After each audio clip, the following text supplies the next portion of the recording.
पुणे की घटना को लेकर महाराष्ट्र की राजनीति गर्मा गई है। वंचित बहुजन आघाड़ी के प्रमुख प्रकाश आंबेडकर ने राज्य के गृह राज्य मंत्री योगेश कदम पर तीखा हमला बोला। उन्होंने मुख्यमंत्री देवेंद्र फडणवीस से सवाल किया है कि आखिर ऐसे मंत्री को सरकार में बनाए रखने की क्या जरूरत है।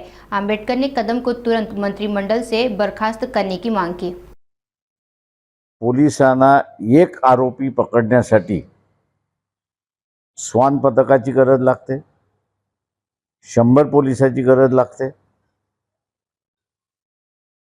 आणि कैक अधिकारी त्याच्यामध्ये लागलेत अशी परिस्थिती आहे। यावरनं एकच स्पष्ट होतंय की पोलीस खातं कायदा आणि सुव्यवस्था सांभाळण्याच्या ऐवजी अजून काय काय करतात याच्याकडे लक्ष देणं मुख्यमंत्र्यांना गरजेचं आहे असं मी त्या ठिकाणी मानतोय। योगेश कदम राज्यमंत्री महाराष्ट्र शासन यांनी जे इनसेन्सिटिव्ह स्टेटमेंट केलं, असंवेदनशील वक्तव्य केलं पुण्याच्या अतिप्रसंगाच्या संदर्भात, हे दुर्दैवी असं मी त्या ठिकाणी मानतो।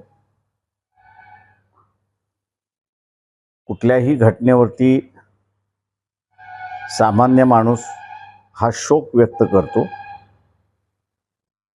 दिलगिरी व्यक्त करतो, परंतु मंत्रिपदावरती बसलेले मंत्री ज्यावेळेस अशा वक्तव्य करतात त्यातून बळ पोलीस खात्यालाही मिळतो आणि आरोपीलाही मिळतो अशी असणारी परिस्थिती आहे।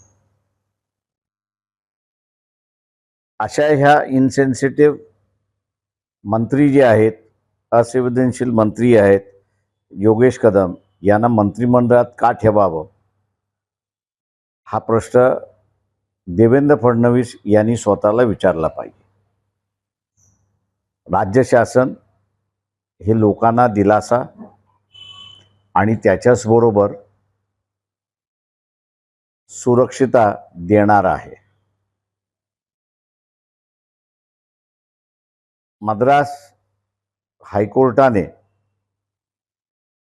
बाबरी मशीदची दंगल ज्यावेळेस झाली आणि त्याच्याच बरोबर असणाऱ्या सिखांची दंगल झाली त्यावेळेस सामान्य माणसाला इजा झाली तर शासनाने नुकसान द्यावं असं त्याच्यामध्ये प्रावधान केलं होतं।